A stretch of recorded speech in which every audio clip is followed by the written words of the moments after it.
Howdy folks, AJ coming at you again, your resident vintage gamer, and today's video is going to be about Sony Online Entertainment's latest announcements that they are they're shutting down 4 of their current MMOs that they have on the market. They're going to be shutting down Vanguard, they're going to be shutting down Free Realms, they're going to be shutting down Star Wars, The Clone Wars, and they're going to be shutting down, what was the last one? Wizardry Online. So that is a substantial announcement. For those of us that enjoy MMOs, when this type of thing happens, and I don't know if this ever happened before where there's been multiple games been announced at once, but when this type of thing happens, it makes you question a couple things about how you approach your gaming time that you spend how much time you spend gaming, and of course the money that you invest and so forth and so on. And the reason that this was a very unusual announcement was, number one, that they were announcing that they were shutting down multiple games on their portfolio, but at the same time they announced that their all access pass that they sell for access to have membership level for all of their games, because Sony, all their games, they say, oh, they're all free to play, but if you subscribe with a monthly fee, you get additional perks for being a subscriber. And they've had an all-access pass for quite some time. It used to be called Station Pass, and then it was called Station Access, and then it just changed to All Access.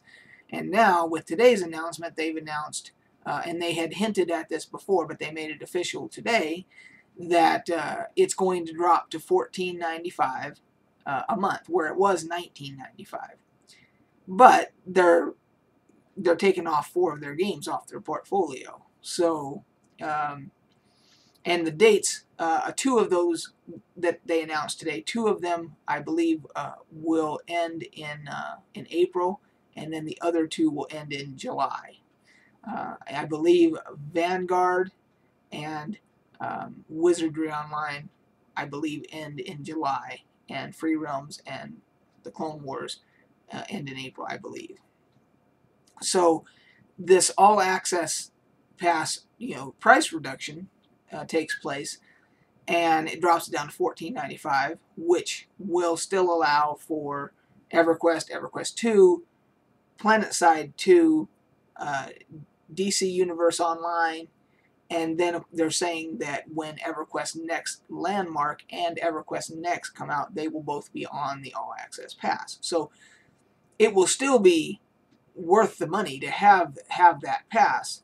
But the question somebody has to ask themselves is, I'm also investing my time when I play these games. And that is now, by my count, that is 6 games total, at least 6. No, wait, 7. 4 today. That's actually 7 games. 4 today that they've announced. Plus, they shut down Star Wars Galaxies, my all-time favorite game ever, The Matrix Online, and EverQuest Online Adventures was also another smaller MMO that they had of the EverQuest franchise. So that's a total, with today's 4, that's a total of 7 games that they have, and they use the term twilighting, that they have twilighted.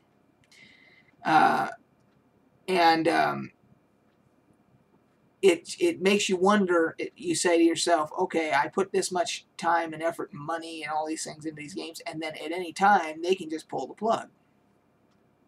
And I've talked before on other videos about there not being any guarantees anymore.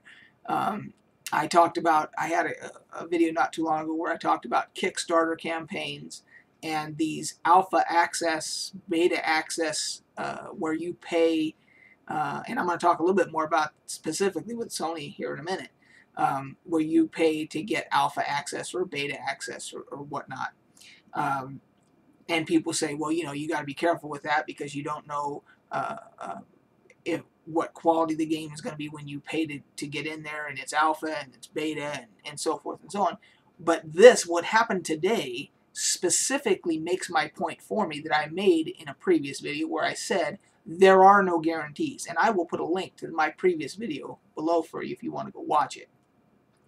I believe I made it maybe a month ago, maybe a little longer ago. But this makes my point specifically for me that there are no guarantees. So you have to decide for yourself, you know, there is no guarantee. So whatever money I'm spending, whether I buy a single player game on Steam or I go and buy the few that you can still find at the store in a box, or you alpha access or beta access a new game that you want, you know, they're calling them early access on Steam. They call them early access games. Or if you want to back a Kickstarter campaign or whatever, just know that there's risk involved no matter how you do it now. It doesn't matter.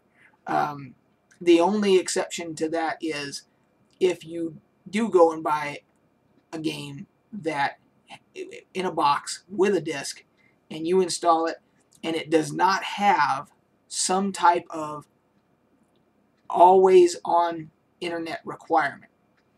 Because some of them now, SimCity 4, the last SimCity 4, the last SimCity reboot was a single player game, but it required you to be connected to the internet. So even with that, you don't have a guarantee. They could change, they could patch your game, say you can't play it until you patch it, then you patch it and they change the entire way the game's played, the content, whatever, and now all of a sudden you don't care for it because of how the interface is or whatever it is that they changed. Well, they're out that money.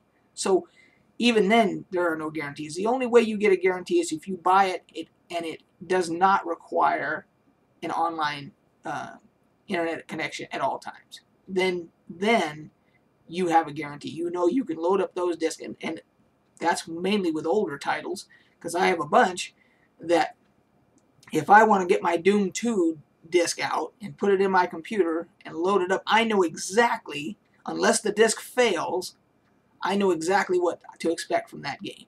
And it can't be, they can't, there's no online internet connection required or anything else. They can't get on there and change my game. I know what my content is going to be.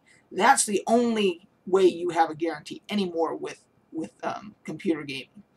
And with consoles, I don't know to what extent. I don't play a lot of console games, so I can't really speak with any level of expertise on how that applies to console gamers. But I'm sure some of you out there are, and you probably can elaborate a little bit for me on that. So there we have it. We're losing 4 MMOs today. Sony has changed their all access pass down to $14.95 from $19.95, which is a good thing.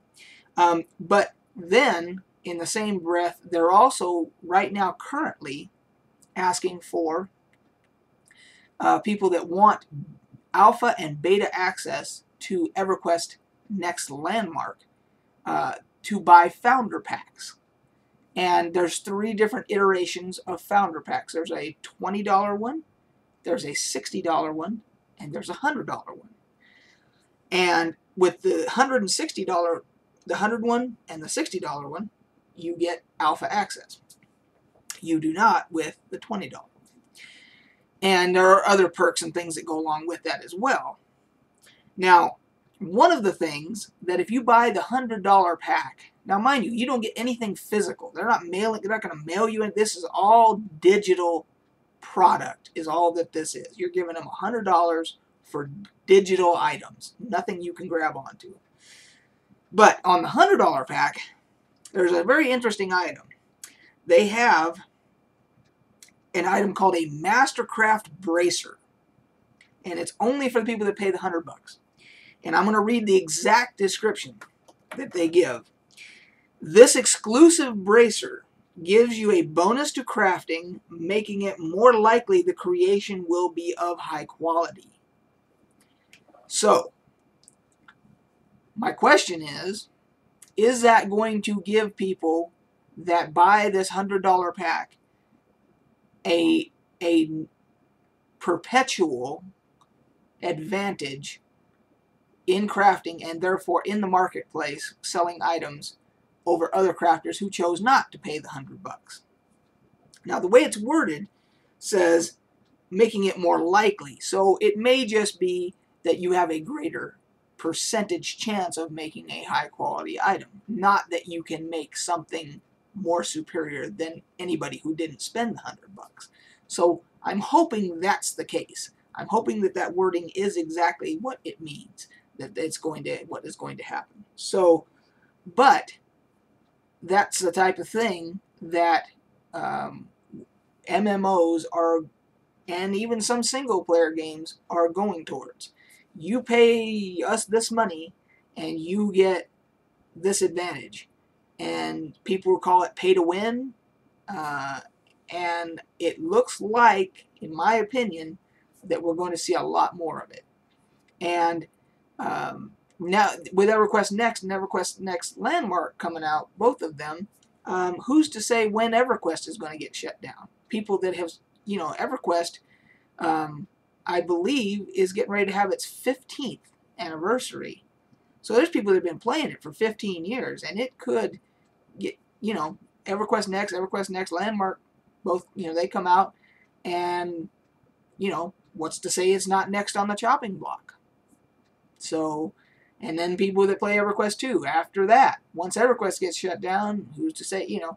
So there are people out there that are saying that's why they play World of Warcraft, amongst other reasons, but they choose World of Warcraft because with the enormous, even with the fact that the subscription rates are way, or the subscription numbers are way down, they still have multiple million subscribers.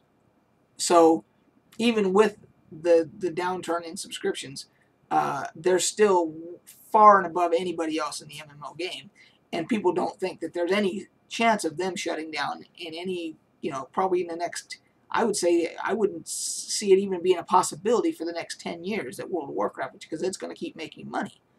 It would take a disastrous fall in subscription numbers for them to even consider shutting it down. So, anyway, that's my feelings on this whole announcement.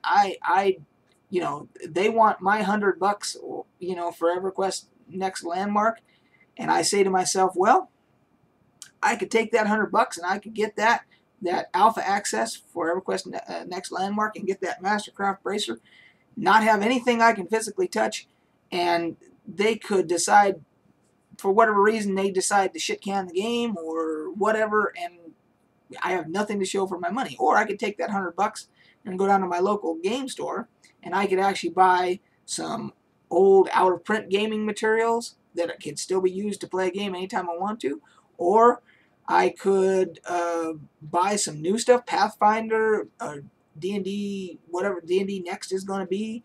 I could, you know, and have something I could hold on to, just like all my books back there that I could use anytime I want to. I could do that. Or I could wait for a Steam sale and spend $100 and get, you know, X number of single-player games for that $100.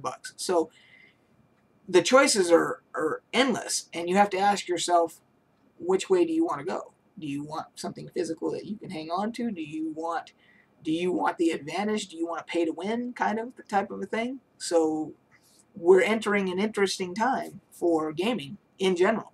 So anyway, that's enough of my babbling. I'm going over 15 minutes, or going towards 15 minutes here.